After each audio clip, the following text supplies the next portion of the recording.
इलिएजर अब्राहामा गासैबो धोनखौ बेंग्रा सासे मानसि दंमोन बिनि नामा जाबाय इलिएजरमोन जेब्ला इसोरा अब्राहामखौ बुंदों आङो नोंनि बंस'खौ सागरि बाला बायदि खालामगोन अब्ला बे बुजिस'नो हायैयाव सानस'नो हायैयाव बियो सानदोंमोन आंथ' बोरायबाय खिन्थु इसोरा आंनि बे लेन इलिएजरनि गेजेरजोंनो गेदेर बंस' खालामगोन बिदिसो साननानै दंमोन मानोना बे गासैबो गावनि सम्पतिनि अथ'रिटिखौ अब्राहामा बे इलिएजरनोनो होदोंमोन बेनिफ्राय जेब्ला बे इसाहा जोहोलाव जादों बैसो जादों अब्ला अब्राहामा गावनि गासैबो सम्पतिनि शेयारखौ गावनि फिसाज्लानो आरो गावनि बिहामजोनि आखायाव गथायनो थाखायहाय इलिएजरखौ सानसेखालि लिंहरदों गावनि न'आव लिंहरनानै बुंदों इलिएजर नों आंनि आथिंखौ दैनानै खुलुम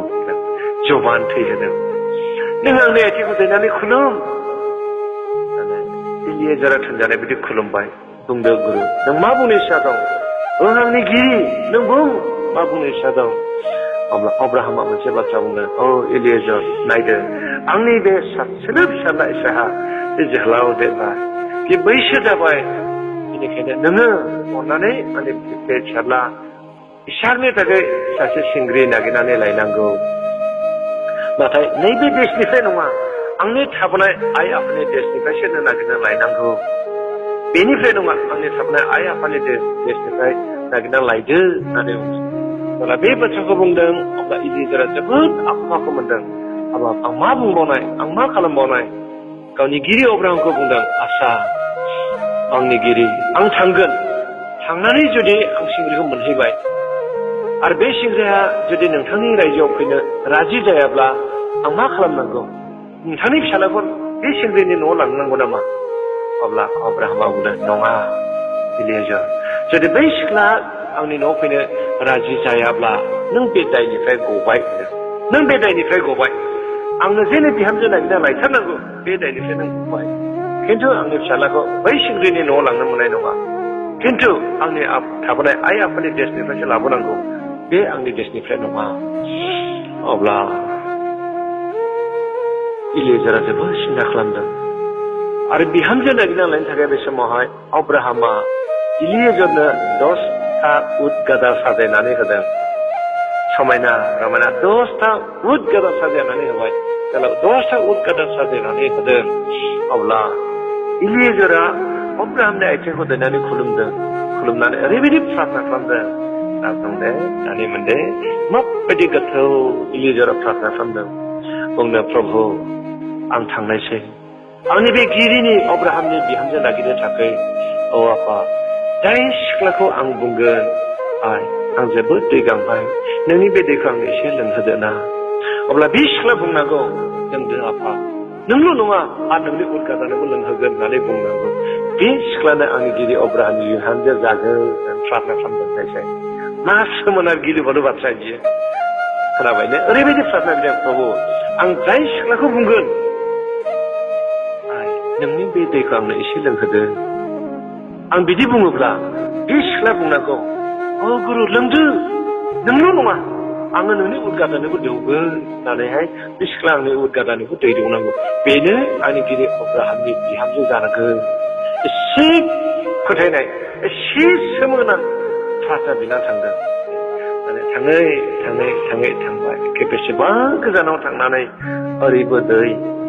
दै गेजेराव मोनसे आराम नाय नोगोर बे आराम नाय नोगोराव सहैबाय अब्ला बेलासि सम जाबाय इलिएजरा बेलासि सम जानायखाय बे मेंनाय मोननानै जिरायदोंमोन आरो गावनि उट गादाफोरखौ हान्थु खरायनानै दल' थादों लाय समायना बे समावहाय ओरैबायदि महर गोसा बुंदों रेबेकाखौ ओरैबायदि महर गोसा सासे सिख्ला फैनाय नुबाय बियो सानदों निस्सय बे सिख्लाया इसोरजों अनजानाय आरो बे सिख्लाया इसोरनि दास एसे मोजां हिनजावसा बियो नायदों बे सिख्ला जोबोद नायदों नायखांनानै बे सिख्ला जेब्ला दैखौ दै लानानै फैदों अब्ला ओरैबायदि प्रार्थना खालामदों प्रभु आं गलानि बिनायखौनो जाफुंहोदो आं जायखौ नोंनियाव आरज खालामनानै फैदों प्रभुनो बेखौ जाफुंहोदो अननानै जाफुंहोदो बेबायदि प्रार्थना खालामखांनाय समावहाय जेब्ला बै सिख्ला अब्राहामनि इलियेजारनि खाथियाव फैदों अब्ला इलियेजारा बुंदों आं जोबोद दै गांबाय अन्नानै नोंनि बे लाबोनाय दैखौ आंनो एसे लोंहोनाय ना लोंदो आफा लों न'आव लोंदो एकदम दैखौनिफ्राय खावनानै होबाय आरो मा बुंदों आफा नोंल' नङा नोंनि बे उदगादानोबो आं लोंहोनायसै आरो थांदों आरो खावना दौफैदों थांदों आरो खावना दौफैदों बेसे आसरित जेरैबायदि प्रार्थना बिनानै थांदों बेबायदि इलियेजारनि बिनाया मोगथाङाव जाफुंफैदों जेब्ला जाफुंदों अब्ला बे मा खालामदों गाव लानानै थांनाय माखासे सना आसान बिनि आखायाव गथायबाय आरो गथायनाय दंबाय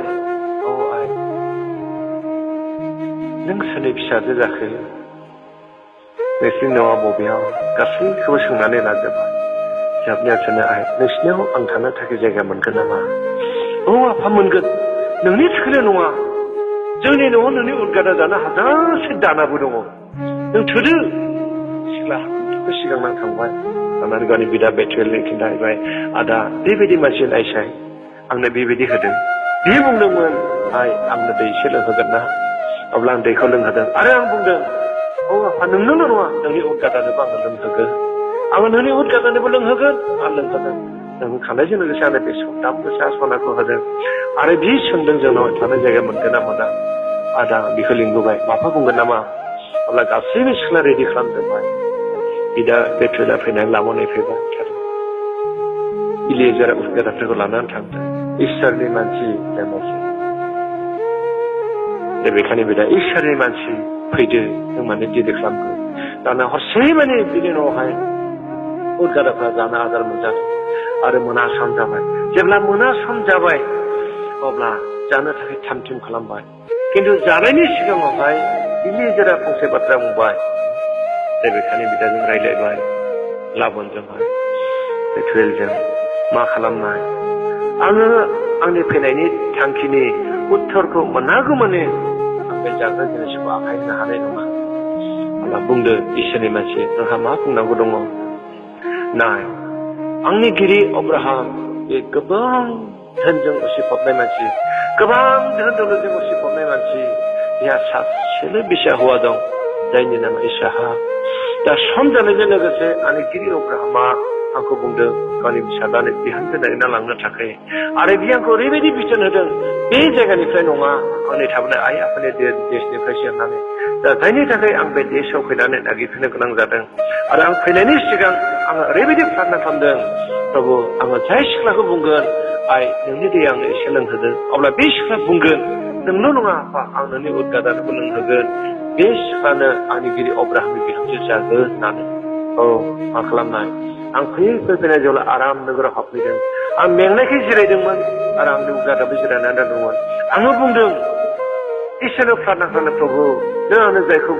जायखौ नोंनो जबान होदों बेखौ जाफुंहोदों होननानै अब्ला आं बे सिख्लानो दै लोंनो बिदोंमोन अब्ला बे आंनो दै लोंहोदों आरो आंनि उदगादानोबो लोंहोदों बेखायनो आं सानदों बेनो आंनि गिरि अब्राहामनि बिहामजो जागोन बे समाव जेब्ला रायज्लायबाय अब्ला बिनि बिदाफ्रा मा बुंखो बे इसोरनि हिसाब्लालाय बेनो जाथोंसै होननानै बे इसोरनि हिसाब्ला बेनो जाथोंसै होननानै अब्ला जाबाय लोंबाय उन्दुबाय अखानायजों लोगोसे इलियेजारा फैनो थामथिम जाबाय जेब्ला थामथिम जादों अब्ला बेखानि बिदा बुंदोंमोन मा खालामनाय इसोरनि मानसि अन्नानै जोंनि बिनानावखौ जोंजों 10 दिनसो थानो होबावदों नङा इलियेजारा नङा आं बेखौ दिनैनो लानानै थांगोन अब्ला बेखानि बिदा बुंदों दे अब्लालाय बेखाखौ लिंहरना सोंदों बेखाखौ लिंहरना सोंदों नाय बिनानाव बे इसोरनि मानसिया बेबायदि बुंबाय जोंहा मा इस्सा दं आदा इसोरनि हिसाब्लालाय बेनो जाथोंसै आं दिनैनो थांनायसै नाथाय बै रेबेखाजों बै इसहाकजों माब्लाबाबो नुलायफेराखै खुनु दिनसो मोखां नुलायफेराखै मा असम्भब बेलाय इसोरनि इस्साखौ नागिरदों इसोरनि इस्साखौसो नागिरदों खिन्थु दिनै जोंनि जोहोलाव सिख्लाफ्रा बेबायदि इसोरनि इस्साखौ नागिराखै इसोरनि इस्साखौ जुदि सैथोथायै नागिरदोंब्ला जोंनि जोहोलाव सिख्लाफ्रा दिनै उन्दै बैसोआव मानो हाबा जादों इसोरनि इस्साखौ नागिरनायखौ जों बेहाय नुवाखै इसोरनि इस्साखौ जुदि नागिरनानै ख्रिस्टियान हाबा लानाय इच्छा दङब्ला जोंनि जेसेबां पास्टरफोर हाबा होग्रा बिथांमोना गभर्नमेन्टजों रेजिस्टार जानायसो बिथांमोना गभर्नमेन्टनिफ्राय सार्टिफिकेट मोननाय दा बेनिखायनो गभर्नमेन्टआ जोंना मा होदों सेंग्राफ्रा 18 बोसोरनि गाहायाव जानो मोना सेंग्राफ्रा 22 बोसोरनि गाहायाव जानो मोना नाथाय दिनै गाबोन जोंनि फिसाफ्रा इसोरनि इच्छाखौ नागिरालासे मा खालामदों 12 बोसोराव 14 बोसोराव हाबा जानो थांबाय बेखौ जोंनि मण्डली लिडारफ्रा एल्डारफ्रा मा खालामनांगौ जाहैबाय 18 बोसोरनि गोजौआव लिरनांगौ जाहैबाय थगायबाय हाब मावजेनबाय बेखौ सोर मावहोखो जोंनि फिसाफ्रा मावहोदों सेंग्राया 20 बोसोर जाबाय बेखौ 22 बोसोर गोजौ लिरनांगौ जाहैबाय सोर मावहोखो बै इसोरनि इच्छाखौ नागिरै जोहोलाव सिख्ला बे फापखौ मावहोबाय सोरखौ मण्डली लिडारफोरखौहाय मण्डली लिडारजों लोगोसे सोर मावखो जोंनि पास्टरा मावबाय बुंबाय जोंनि ख्रिस्टियान जोहोलाव सिख्लाफ्रा इसोरनि इच्छाखौ नागिरनांगौ इसोरनि इच्छाखौ जाया नागिरबाय बियो माब्लाबाबो सिख्लाया 18 बोसोरनि गाहायाव हाबा जानाय नङा सेंग्रा 22 बोसोरनि गाहायाव बे हाबा जानाय नङा बेसो ख्रिस्टियान मेरिजआ ओमफ्राय इसोरनि इच्छाखौ जों नागिरनांगौ इसोरनि इच्छाजों जों थांनांगौ आङो मोनसे जायगायाव थांदोंमोन सासे सिख्ला एसे बैसोआबा 18 बोसोर जायद्रायाखै बायदि मोनदों आं मानसिया मेट्रिक पास जाबाय आंनियावहाय मोनसे कुइसन होदों इनडाइरेक्ट कुइसन बिदि गोबां कुइसन दं कुइसननि सायावनो खिथाया आङो मोनसे खिथालांनायसो दिनै बेनिफ्राय जोङो आदैजों रायज्लायहांदोंमोन आं असाइनियावहाय सासे सिख्ला इनडाइरेक्ट गावनो खिन्थु गुबुननि जाना रायज्लायदों गाव ओरैबायदि सालाद सिख्लाया बिराद सालु गावनोखा खिन्थु गुबुन जानानै रायज्लायदों आस्सा आदै मोनसे बाथ्रा सोंनो गुरुत्व बाथ्रा ना मोनसेल' 100 थालाबो सों होनबाय जंखायग्रा सर' दङ दे आदै आं जोबोद दुखु दं लोगोनि थाखाय मा दुखु माने आंनि लोगोआ सासे सेंग्राखौ मोजां मोनो बियो हिन्दु बे सेंग्राया हिन्दु आदै खिन्थु बे सेंग्राया हाबा जाखांनायनि उनावहाय खृष्टान हाबगौमोन खिन्थु सिगाङाव हिन्दु हाबा लाहैनांगौ हिन्दु हाबा लानायनि उनावहाय बेखौ खृष्टान सोला जानाय ना जाया ना नों बिराद सालाखिने नोंनो बे ना बे आं मा नों दाथ'बाय नोंनो आं जे नोंखौ नुगासिनो दं मानो थगायदों नोंना औ आदै आंनि लाइफआव बिराद दुखु हमब्रबाय दाने बर'नि सिखावनि सालाय खान्दानो दा आदै आंनि लाइफआव बिराद दुखु दं हमबाय औ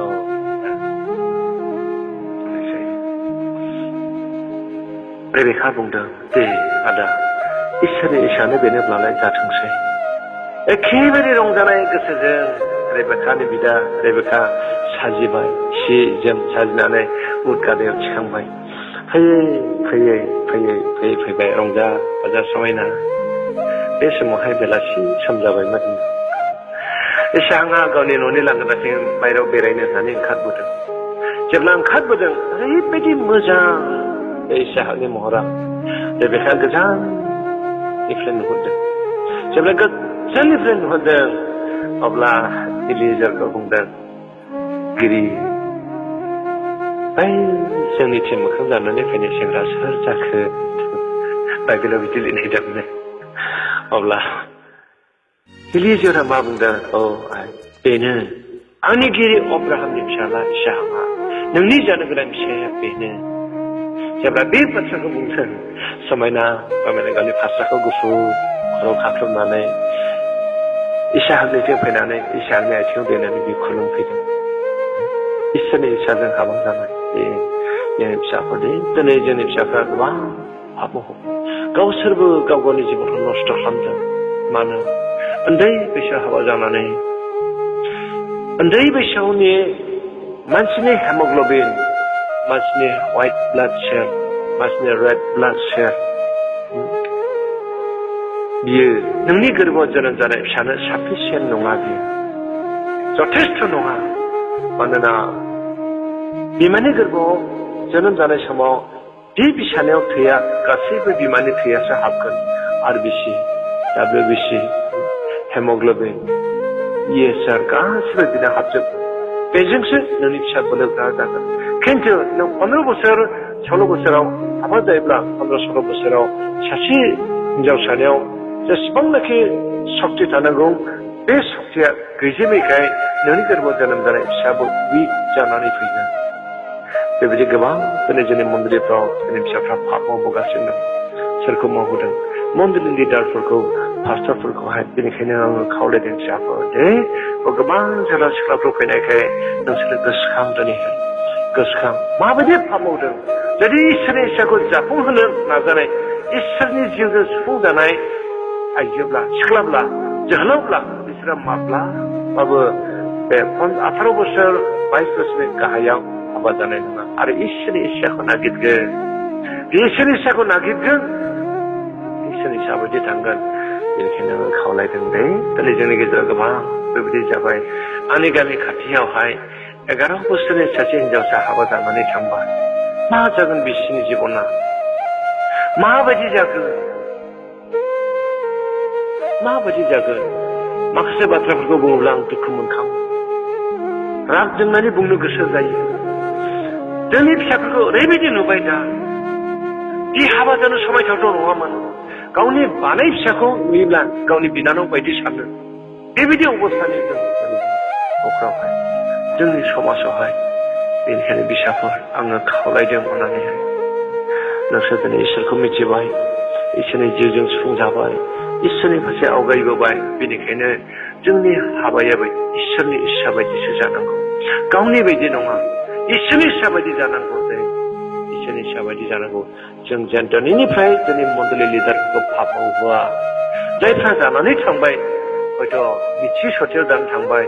हयथ' मिथिनानैबो अख्रा खालामनानै थांबाय बे गावजों इसोरजों मिथिगौ आरो सोरबा मिथियालासे हाबा जाहैबाय जों बेखौ दोनथ'हरनानै जों दासिमाव एट प्रेजेन्ट जायफ्रा हाबा जायाखै ख्रिस्टियान जोहोलाव सिख्लाफोर जों इसोरनि इच्छाखौ नागिरनि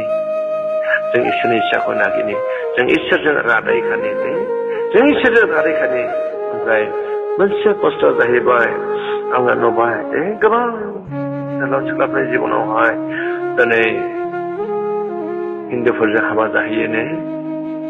बेखौ बाइबेला निषेध खालामदों माब्रै होननानै बुङोब्ला बिथांमोना बाइबेलाव लिरसै द्वितीय करन्थियानि 6:14-15 नोंसोरो फोथायिफोरजों गोरोबै जुंगालाव दाबोफा होननानै बुङो नोंसोरो फोथायिफोरजों गोरोबै जुंगालाव दाबोफा होननानै बुंदों मानो हाजों नख्रांजों मा सोमोन्दो दं स्रांजों आरो खोमसिजों मा सोमोन्दो दं होननानै बुङो जों इसोरखौ मिथिनायफ्रा स्रांनि मानसि बेनिखायनो खोमसिनि मानसिजों जों माब्लाबाबो हाबा जानो मोना जों माब्लाबाबो हाबा जानो मोना नाथाय दिनै जोंनि गोबां फिसाफ्रा खोमसियाव थानानै गावखौ नस्थ' खालामगासिनो दं बेयो अनलि जोंनि मोदोमनि थाखायल' जोंनि मोदोमखौ नों हास्थायनानै थांबाय मोदोमखौ हास्थायनानै थांबाय खिन्थु नोंनि जिउआव मा जागोन बे आत्मा मा जागोन मोदोमनि हास्थायनायखौ लानानै गावनि आत्माखौ फारसे दोननानै थांबाय हाबा जाहैबाय आरो बे माब्लाबाबो गिदिंबोफिननो हायाखै जरहाटनाव सासे ख्रिस्टियान सिख्ला दंमोन बे बिश्वासि सिख्लामोन बिश्वासि सिख्लाब्लाबो सानसे समाव बे मोदोमखौ लानानै गोग्लैदों माब्रै बिदि गोग्लैदों बे ओरैबायदि साननाय दंमोन गावै बे सिख्लाया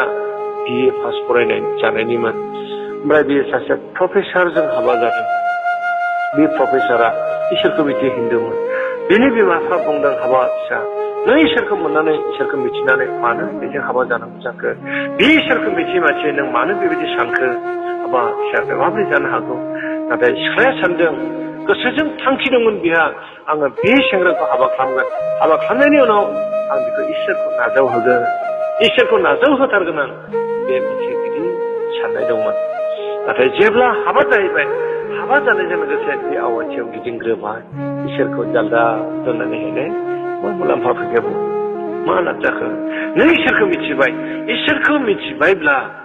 नों इसोरखौ दङ दाबसेयाव दोनथ'नानै इसोरा खुनानै दोनथ'जाग्रा जोंनि ड्रेस नङा बियो बे ड्रेसखौ जों खुनानै दोनथ'नो हायो आरो इसोरखौ जों खुनानै दोनथ'नो हाया इसोरखौ मोनबायब्ला बेखौ खुनानै दोनथ'नो हाया बियो दोनथ'बाय आरो आवाथियाव गिदिंबाय बियो आवाथियाव गिदिङै गिदिङै गिदिंबाय सत बांसा लाबाय सत बांसा लानानै सिन्दुर फुनबाय मा लाब जाखो बेहाय इसोरनि जिउआव बोरै थाबावनाय बेहाय माबोरै थाबावनाय बेहाय प्रथम करन्थिया 3:16 जोंनि अनफ्रासो इसोरनि थाग्रा मन्दिरा नों हेव गियान खालामबाय हाबा जाबाय बियो सानदोंमोन हाबा जानायनि उनाव आं आंनि फिसाखौ ख्रिस्टियान सोगोन इसोरखौ मोनहोगोन बोसोरसे नाजाबाय बे हायाखसै बोसोरनै नाजाबाय हायाखसै बोसोरथाम नाजाबाय हायाखसै बोसोरब्रै नाजाबाय हायाखसै ना बिसि फिसानि गेजेराव गोबां समस्या फैबाय बुलायनाय जाबाय सानफ्रोमबो बुलाय सोलाय जाबाय बेबायदि गोबां सम खस्थ' मोनबाय हिनजावा जोबथानायाव हिनजावा मा खालामबाय गावनि फिसाखौ ख्रिस्टियान सोनो हायैनि गाव बुजायै बुजायनानै गावखौ ओंखारखौ सामलायनो हायाखै गावनि बुजायनाय दुखुखौ बे सामलायनो हायाखै सामलायनो हायैनि थाखाय मा खालामबाय सानसेखालि हरनि समाव बिसनानिफ्राय ओंखारना थांनानै रेलगारियाव बे बारसोमना थैनो गोनां जादों बे रियेल घटना बियो जरहाटाव जानाय सासे ख्रिस्टियान सिख्लानि बाथ्रा बियो फिसाफोर जोंनि जिबनाव दिनै बिदि दिनै जोंनि गोबां फिसाफ्रा इसोरखौ मिथि मोनसे हाबा जानानै बे रेलाव बारसोमना थैयाखै जानो हागौ अराव बारसोमना थैयाखै जानो हागौ फासि नाङाखै जानो हागौ बिदि आत्मा सुइसाइड जागासिनो आत्मा सुइसाइड जागासिनो दं सुइसाइड जागासिनो दं मानोना उपदेशगिरिया मोनसे बाथ्रा लिरदों जोंनि बे आत्माया सृष्टि खालामजानाय समाव जायनिफ्राय फैदों फैनायनि उनाव बे आत्मा गिनायावनो थांफिनो होननानै बुंदों फिसाफोर आंखौ बिदिनो गोरोबै जंगलाव दाबोफा होननानै बुंदों जोंखौ गोरोबै जंगलाव दाबोफा होननानै बुंदों दे आङो खावलायदों दिनैहाय फिसाफोर बे जोबोद गिदिर मोनसे जोंनि थाखाय लेसन बियो नों जुदि पारफेक्ट इसोरखौ मोनबायब्ला पारफेक्ट सैथोथाय जुदि इसोरखौ मोनबायब्ला जोङो बे इसोरनि आज्ञाखौ मानिनांगोन बेखौ मानिथारनांगोन नोङो मानोना बेजों गोबां पाप मावगासिनो जोंनि मण्डलि लिडारफ्रा बेखौ बिथांमोना मावाखैमोन इच्छा गैयामोन मावनो नाथाय जोंनि फिसाफोरनि दारै बेखौ मावनो गोनां जागासिनो दं मानो मावनो दिनै आङो खावलायदों दिनै बे जोंनि जाम्बुगुरि मण्डलिनि सिङाव थानाय जेसेबां ख्रिस्टियान इयुथ्सफोर जोहोलाव सिख्लाफोर जों दिनै इसोरजों मोनसे रादाय खानि प्रभु आं नोंखौ मिथिबाय नोंनि बोसोन बायदि इसाहाक रेबेकाया जेरैबायदि नोंनि इस्सा बायदि हाबा जादोंमोन ख्रिस्टियान नियमजों प्रभु आंबो जेन बेबायदि समजों लोगोसेसो नोंनि बायध'था बायदि हाबा जानो हायो प्रभु नोंनो बोर आशीर्बाद हो प्रार्थना खालामनानै सोर सोर बेबायदि प्रार्थना खालामनो इस्सा दं दिनैलाय इसोरनि इस्सा बायदि सोर गावखौ लुखांनो इस्सा दं दिनैलाय बावैसो सिगां गोदान बोसोरजों लोगोसे गासैबो बिमा बिफानि आथिं दैनानै बिमा बिफानि बायध'थायाव इसोरनि बायध'थायाव थानो होननानै एग्रिमेन्ट खालामदों बोसोन जायो साथनावनो द्वितीय पिटर फार्स्टनाव बुंदों लिडारफोरनि आथिं दैना खुलुमदों लिडारफोरनि सिङाव गंनो थिनदों इफिसियास सिङाव बिमा बिफानि सिङाव गंनो थिनदों बोसोन जायगायाव दा साथना बुंदों इसोरनि सिङाव गंनो थिनदों गासैखौबो मानिजोबनानै फ्रि मोनसे कमप्रमाइसआव फैबाय अब्ला बे एसे गिदिराव फैब्ला ख्रिस्टियान मेरेजआ दिनै मानो फैनो हाया मोनसे गिदिर एग्रिमेन्ट इसोरखौ सोर गोजोन होनाय बे खामानिखौ मावनानैहाय नागिरनो दिनैनो इसोरनि बाथ्राखौ ओरैबो गोबाव होननानै बुंदों प्रकाशित बायखाया गोदान 12 खना फरायसाय ओरैबो गोबाव होननानै बुंदों बेनिखायनो दिनैहाय लास्ट इसोरखौ गोबां बुंनांगौ दंब्लाबो बुङालासे बेखिनि बाथ्रायावहाय जोबथा एग्रिमेन्ट खालामजानो लुबैदों मोनसे गिदिर जों 22 बोसोर जानांगौ 22 बोसोरनि गाहायाव सासे सेंग्राखौ हाबा होनो हाया नोंखायनो गभर्नमेन्टखौ थगायनांगौ जाबाय पास्टरखौबो थगायनांगौ जाबाय मण्डलि लिडारफ्रा जोंनि फिसाफोरनि जानानै एसे गिलुबालु बाथ्रा बियो पाप मावदों बबो गिर्जा सिङावहाय पास्टरखौ फुलफिलाव पाप मावगासिनो दं बे सासे जोहोलाव सासे सिख्लाखौ हाबा होनो लाबोब्ला बै गसंहोगोन पास्टरा बै फुलफिलाव गसंगोन फुलफिलाव गसंनानै पास्टरखौ पाप मावगासिनो दं बेनि दाया सोर जागोन बेनि दायालाय बे फिसाफोर दे खावलायदों दिनैनिफ्राय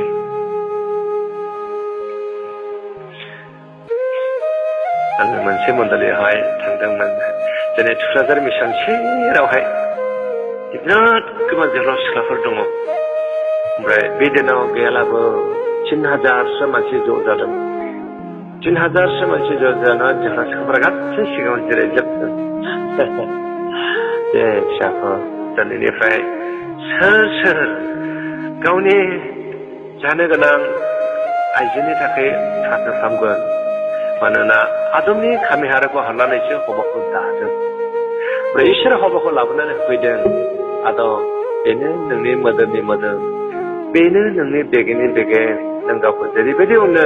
नों बे हौवाखौ बिदिनो अनदो गथायनानै होदों औ जेरै ख्रिस्टियान जोहोलाव सिख्लाफोरनि एक्जेक्ट हाबाया माबायदि जानांगौ जोहोलावफ्रा बुंनांगौ प्रभु जों जोनोम जाबायब्ला हाबा जायो थैयो थैना जोबदों नामा जोबाखै बिसाराव गसंनांगोन बे मोनथाया जोंनियाव दङ जोनोम जाबायब्ला जों हाबा जागोन आरो थैगोन आरो बिसाराव गसंनांगोन बेनिखायनो संसाराव थांना थासान्दि जों इसोरजों दाजानाय मानसिब्ला जों इसोरनियाव सोंनांगौ प्रभु आंनि बे खामि हाराखौ दानानै नों बख'नानै सोरखौ दादों प्रभु आंनो बेखौसो हो जोंनि जोहोलावफ्रा बिदि प्रार्थना खालामनांगौ जोंनि फिसाफ्रा माबायदि प्रार्थना प्रभु आं बबे सोरनि खामि हारा हानानै दाजानाय नों आंखौ बेजोंसो गोरोबहोनांगोन एसे पारफेक्ट ख्रिस्टियान मेरिजआ होननानै मोनदे फिसाफोर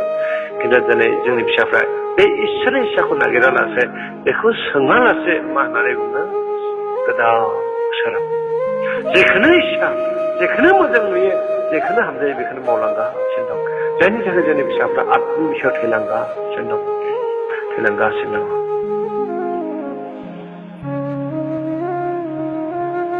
हिनजावसाफ्रा जेब्ला गोरलै जायो बिसोरनाव मोनसे आखु दङ हौवासाफ्रा उन्दै जेब्ला जायो बिसोरनाव मोनसे आखु दङ मा आखु बिलाय सेंग्राफ्रा मिथिगौ नामा मोनसे आखु दङ सेंग्रा हिनजावसाफ्रा जेब्ला एसे देरबाय बिसोरनाव मोनसे आखु दङ बेखौ गोसोआव दं नामा गैयानो गैयाना आं खिन्थानि दे आङो खिन्थानि दे मा आखु दङ बिराद इन्टारेस्टिं बिराद मोजां आखु बियो बेजों मिथियो बेजों इसोरनि इस्साखौ जों मिथिहरनो माब्रै हिनजावसाफ्रा दुम्बा बेजोंहाय फिसा बानायनानै बायो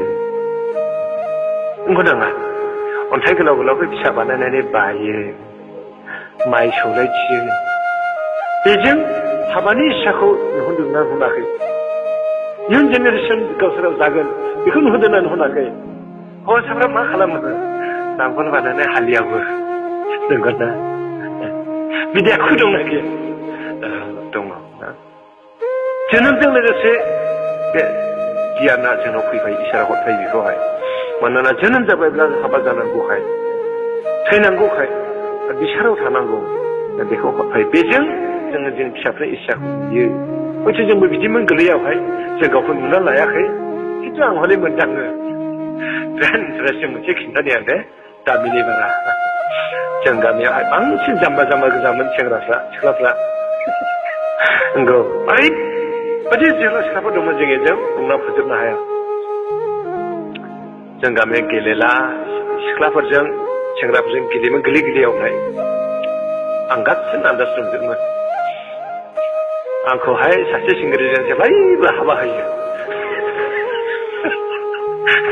जेब्लायबो बिदि हाबा बायदि गेलेदोंमोन बिराद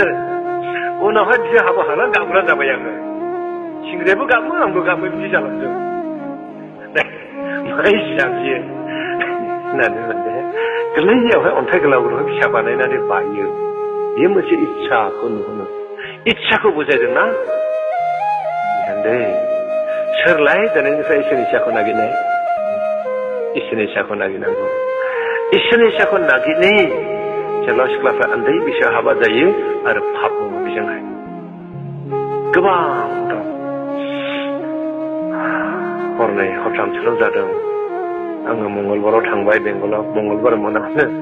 जोंना गाव सासे सेंग्राया आं दाखालि हाखु दाखु थांनाय घटनाया सासे सेंग्राया बैसो जायाखै सेंग्राया बैसाखौ लानानै खारबाय मा जाखो बैसोनि इस्सा गैया बैसोआनो जायाखै खिन्थु लानानै खारबाय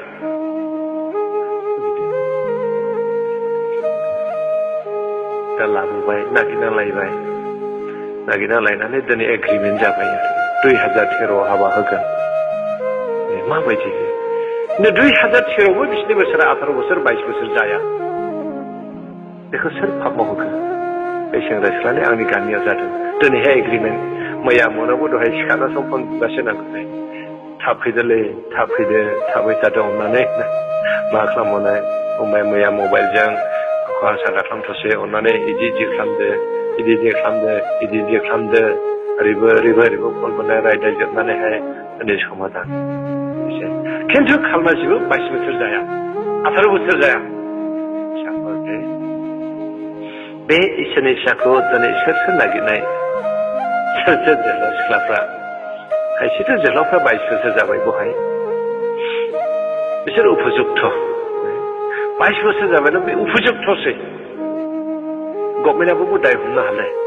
खिन्थु बिसोरनि गेजेराव माबा मोनसे जायोब्ला 15 बोसोराखौनो 18 बोसोर नेबायब्ला गभर्नमेन्टआ बिनि जोनोम दिनखौ नागिरगोन जाने गिदिर खनमा जागोन केस जागोन माने आं सिंग्रिफोरनियावहाय स्पेसियेल सोंनो लुबैदों सोर दिनैनिफ्राय बेबायदि इसोरनि फिसाखौ नागिरनाय आखाइ थिखांनाय नामा गोब्राब मोनदों